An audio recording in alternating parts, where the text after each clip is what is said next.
বিয়ের দিন বিয়ের আসরে নববধূ বাচ্চা প্রসব করল। হ্যাঁ প্রিয় বন্ধুরা, ঘটনাটি আশ্চর্যজনক মনে হলেও এটি একটি সত্য ঘটনা। সেই মেয়েটি বিয়ের আসরে বিয়ের দিন নিজের সন্তানকে প্রসব করে দিল এবং এই ঘটনা পুরো এলাকায় ছড়িয়ে পড়ল।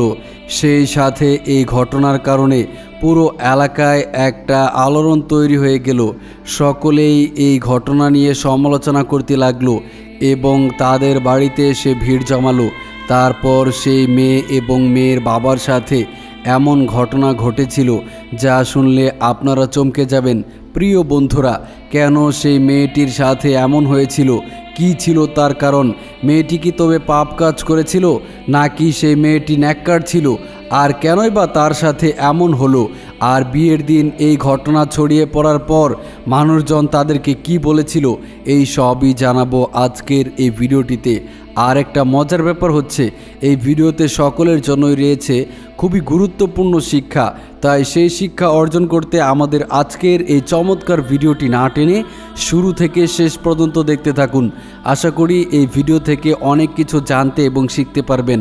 আর হ্যাঁ, আপনি যদি আমাদের চ্যানেলে নতুন এসে থাকেন তবে চ্যানেলটিকে সাবস্ক্রাইব করে দিন এবং এই ভিডিওতে একটি লাইক করে দিন। তো চলুন কথা না বাড়িয়ে আমরা এবার মূল আলোচনায় প্রবেশ করি।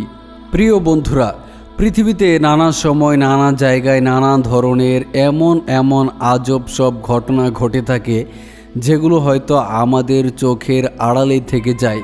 আমাদের সামনে কিছু কিছু ঘটনা আসে যেগুলো সোশ্যাল মিডিয়াতে ব্যাপক আকারে ভাইরাল হয়, যা আমরা দেখতে পাই।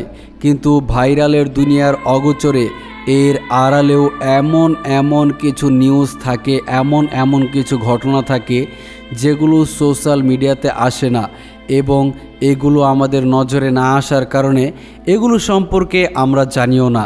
তেমনই একটি ঘটনা আজকে আপনাদেরকে বলতে চলেছি, যে ঘটনাটি এখন অবধি সোশ্যাল মিডিয়াতে তেমন একটি ভাইরাল হয়নি, কিন্তু এই ঘটনাটি সেই এলাকায় অনেক হইচই ফেলে দিয়েছিল। প্রিয় বন্ধুরা, এই ঘটনাটি পাকিস্তানের একটি শহরে ঘটেছিল। ঘটনাটি সায়রা এবং আলী নামক দুইজন ব্যক্তিকে নিয়ে। সায়রা এবং আলী একজন আরেকজনের পরিচিত ছিল এবং তাদের বাসা একই সাথে একই গলিতে ছিল। আলীর বাবা ছোটবেলা থেকেই সায়রার সঙ্গে আলীর বিয়ে ঠিক করে রেখেছিল।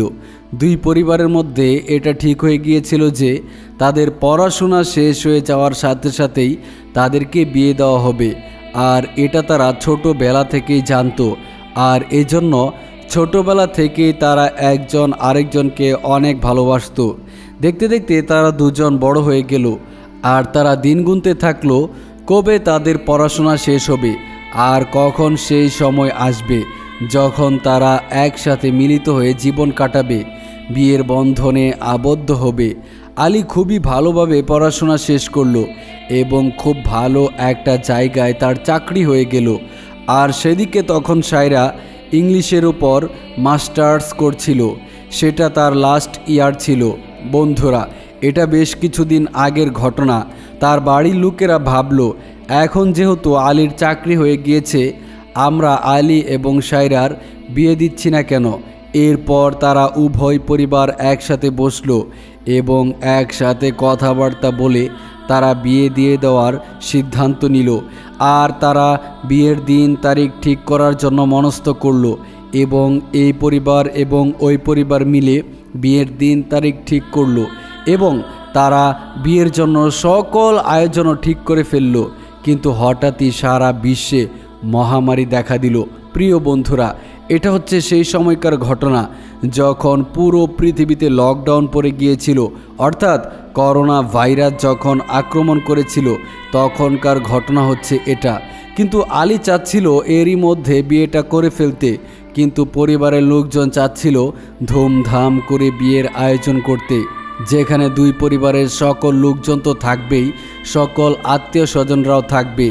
আমরা দেখেছি সেই লকডাউন চলাকালীন সময়ে এলাকায় বিভিন্ন জায়গায় বিয়ে শাদীর অনুষ্ঠানে মাত্র 7 থেকে 10 জন লোক আসতো এবং সেই সময় অনেক বিয়ে শাদী হয়েছিল, যেহেতু সেই সময় মানুষজন ছুটিতে ছিল এবং সবাই সবার কর্মস্থল থেকে বেরিয়ে এসে বাড়িতে ছিল। তো এই একটা অফ সময়ে মানুষ সময় পেয়েছিল, তাই বিয়ে শাদীর কাজটা তখন খুব বেশি হয়েছিল।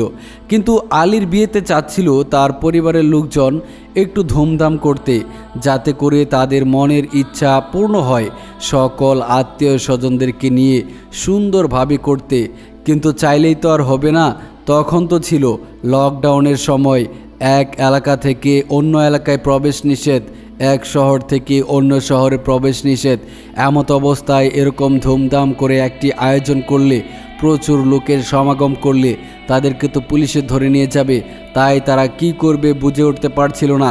এদিকে আলীর মনও মানছিল না, সে বিয়ের পিছাতে চাচ্ছিল না। শেষমেশ ঠিক হলো বিয়ে পরে হবে, কিন্তু আংটি পরিয়ে রাখা হবে। এইভাবে আংটি পরানোর কার্যক্রম শেষ হলো। কিন্তু 3 মাস পর সায়রার শরীর অনেকটাই খারাপ হয়ে গেল। সে ডাক্তারের কাছে গেলে এবং ডাক্তারকে তার সমস্ত ঘটনা খুলে বললে ডাক্তার চেক আপ করে দেখল সায়রা গর্ভবতী। এই খবরটি 2 পরিবারের জন্য খুবই অবাক করার মতো ছিল। 2 পরিবারই তাদের দুজনের উপর খুবই রেগে গেল। তারা তাদেরকে গালমন্দ করতে লাগলো যে যেখানে তারা বছরের পর বছর অপেক্ষা করতে লাগলো, সেখানে তারা আর কিছুদিন কেন অপেক্ষা করলো না। সায়রার বাবা তার মেয়ের এই কাজের জন্য অনেক রেগে গেলেন, কেননা মেয়ের পরিবারের সম্মান খুবই স্পর্শকাতর হয়ে থাকে। 2 পরিবার মাথা নিচু করে আবার আলোচনায় আসলো এবং তারা আলোচনায় বসলো এবং অনেক কথা হলো, বাগ বিতণ্ডা ও তর্কাতর্কি হলো। সায়রা এবং আলীকে তাদের এই ভুলের জন্য অনেক কথা শুনতে হলো। ছেলেরা বুঝালো, বাবা ওদের মধ্যে বিয়ের কথাবার্তা চলছিল, ওরা ভুল করেছে, যাই হোক ওদেরকে তো এখন আর সমাজের মাঝে এই ব্যাপার নিয়ে আলোচনায় আনা যাবে না, তাহলে ওদের সাথে আমাদের সকলের ইজ্জত চলে যাবে। এজন্য তারা নিজেদের মধ্যে বাগ বিতণ্ডা দূরে রেখে তাদের বিয়ের জন্য দিনক্ষণ ঠিক করতে লাগলো। কিন্তু দেখা গেল যে তারা বিয়ের জন্য যেদিন ঠিক করলো সেদিনই আবার লকডাউন পড়ে গেল। এভাবে চলতে চলতে এক সময় সায়রা তার গর্ভাবস্থার 7 মাসে এসে পৌঁছালো। সবাই তখন জানতো যে বাচ্চার জন্ম নিতে 2-3 মাস বাকি আছে, কিন্তু পরিবারের লোকজন সবার কাছ থেকে যা লুকাতে চেয়েছিল তা সবার সামনে চলে এলো। সেদিন ছিল সায়রার বিয়ের দিন, আর বিয়ের সমস্ত কাজ খুব সুন্দরভাবেই পরিচালিত হচ্ছিল। আত্মীয় স্বজন থেকে শুরু করে সবার খুব মন ভরে বিয়ের অনুষ্ঠান উপভোগ করতে লাগলো এবং খাওয়া দাওয়া এবং বিয়ে পড়ানো থেকে শুরু করে যাবতীয় কাজ খুব সুন্দরভাবেই শুরু হয়েছিল এবং শেষও হতে চলেছিল। কিন্তু এর মধ্যেই ঘটে গেল একটি অনাকাঙ্ক্ষিত ঘটনা, যে ঘটনাটি কেউ কল্পনাও করতে পারেনি। কেউ ভাবতে পারেনি যে বিয়ের দিন এমন একটা ঘটনার সম্মুখীন তাদের সবাইকে হতে হবে এবং এই ঘটনা মানুষজনের মাঝে এইভাবে ছড়িয়ে পড়বে আর তাদের মান সম্মান ইজ্জত সব ধুলোয় মিশে যাবে। এটা অকল্পনীয় একটি বিষয় ছিল, কিন্তু যেটা তকদিরে লেখা থাকে সেটা তো হবেই। পাপ কখনো ঢেকে রাখা যায় না, পাপ সব সময় প্রকাশ হয়ে যায়। সেটা আজ হোক বা কাল অথবা জীবনের শেষ লগ্ন হলেও এই পাপ কখনো গোপন রাখা যাবে না।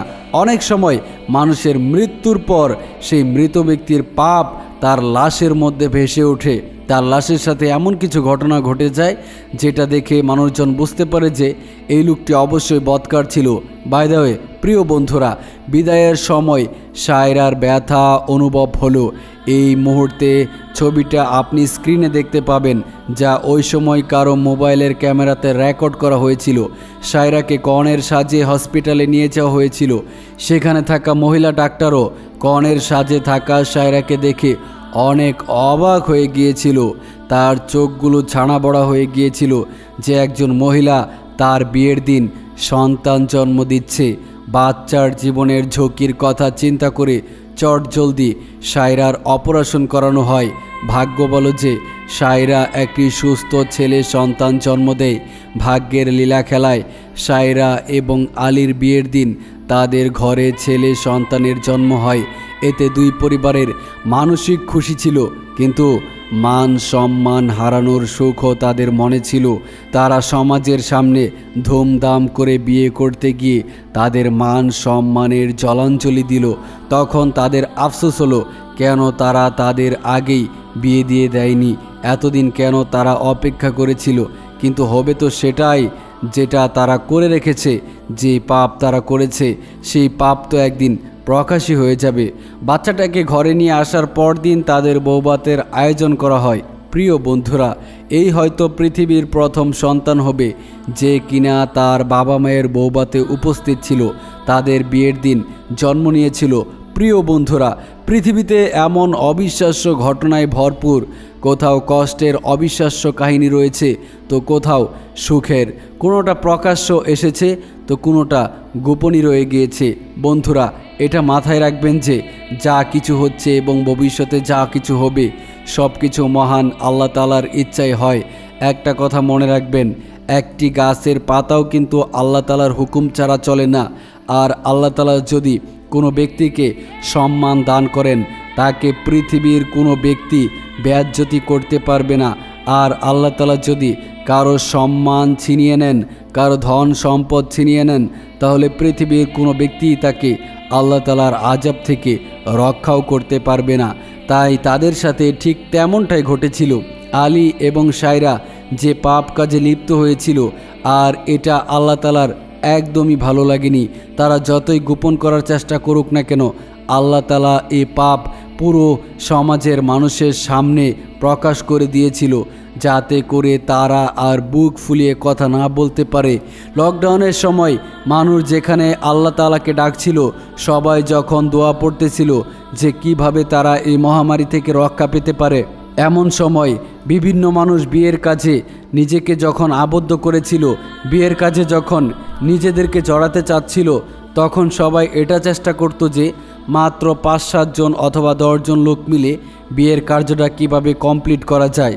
কিন্তু আলীর পরিবার এবং সায়রার পরিবার ওই মুহূর্তে, এরকম একটা মহামারী চলাকালীন মুহূর্তে তারা এত ধুমধাম করে বিয়ের অনুষ্ঠান করিয়ে মানুষকে দেখাতে চেয়েছিল যে তারা এত সুন্দর একটা অনুষ্ঠান করলো।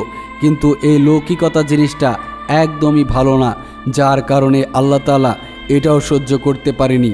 আর তাদেরকে আংটি পরিয়ে এতদিন অপেক্ষা করেছিল শুধুমাত্র একটা সুন্দর অনুষ্ঠানের জন্য, যেটা ইসলামে কখনোই সমর্থন করে না। ওলামায়ে কেরাম বলেন, বিবাহ শাদীতে অবশ্যই তোমরা রাসূল সাল্লাল্লাহু আলাইহি ওয়াসাল্লামের সুন্নতের অনুকরণ করো, কেননা একমাত্র সুন্নতের মধ্যেই সুখ শান্তি বজায় রেখেছে আল্লাহ তাআলা, এবং সুন্নত ব্যতীত কোনো ব্যক্তি সুখী হতে পারবে না। নবীজি সাল্লাল্লাহু আলাইহি ওয়াসাল্লামকে অনুসরণ না করলে সেই ব্যক্তি দুনিয়াতেও গাফেল এবং আখেরাতেও অনেক কিছু থেকে মাহরুম হয়ে যাবে। তাই আসুন আমরা সুন্নতের উপর নিজের জীবনকে পরিচালিত করি।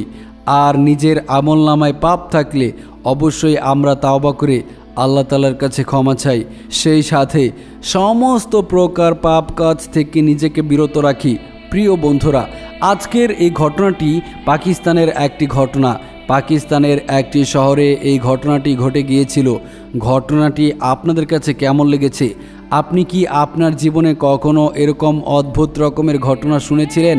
অথবা আপনার এলাকায় বা আপনার চোখের সামনে যদি এরকম কোনো ঘটনা ঘটে থাকে বা এরকম কোনো ঘটনা আপনি শুনে থাকেন, তাহলে অবশ্যই আপনি আমাদেরকে সেই ঘটনাটি কমেন্টের মাধ্যমে জানাতে পারেন।